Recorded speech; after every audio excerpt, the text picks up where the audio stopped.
Ma Parker, an old woman, worked as a maid only for Tuesday in the house of a literary gentleman. When Ma Parker came on her weekly visit for house cleaning, this literary gentleman asked her, after opening the door, about her grandson. She told him that he died the day before.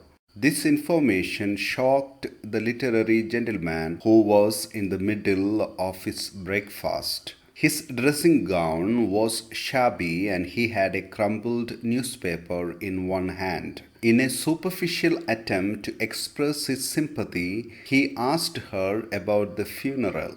Ma Parker did not find it necessary to say anything in this regard and simply went to the kitchen to do her cleaning job. The gentleman recommenced his breakfast with a consoling thought that the old woman might have overcome the shock of losing her grandson and didn't want any conversation on the subject. Ma Parker put off her closely fitted hat, unhooked her old and overused jacket, and after hanging both these things, tied her apron to get ready for the odd jobs. She started taking off her boots. Because of the stiff joints, this was always a painful experience for her.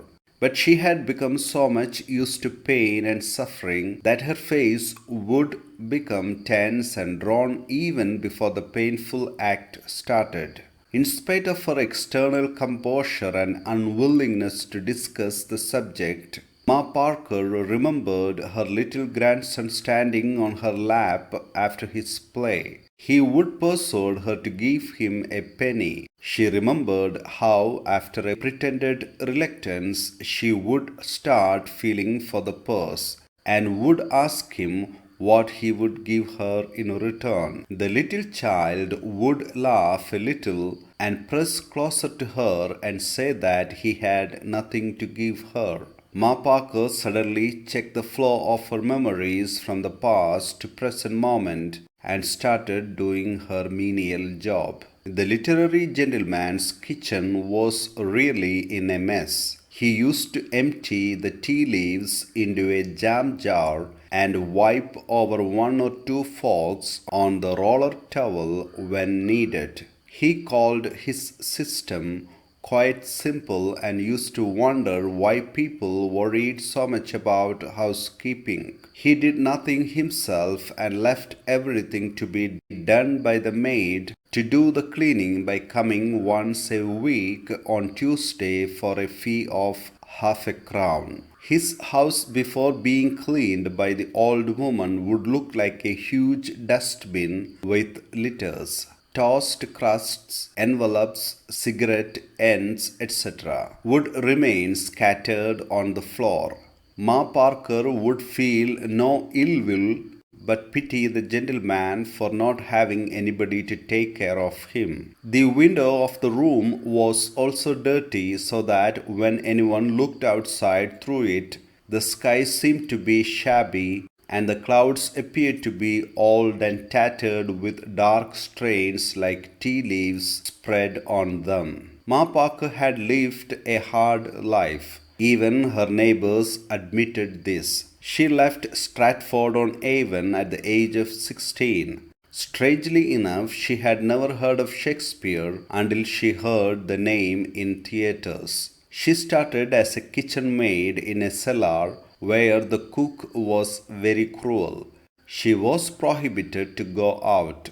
She was allowed to go upstairs only for prayers. The cook, a cruel woman, would not let her read letters from home and threw them away. Then she worked in a beadle, which would provide her an opportunity to laugh. As her next job, she worked as a help in a doctor's house.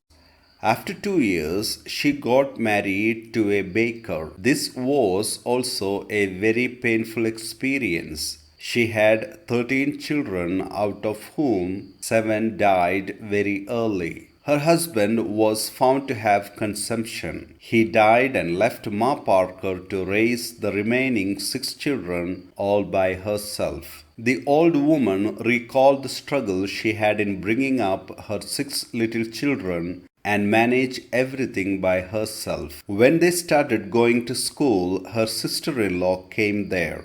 She one day fell down the steps and injured her spine. Ma Parker had to look after this new helpless woman who behaved and cried helplessly like another baby. 2 of her children left her and fell into bad ways. Her 2 other sons went in to live in another country.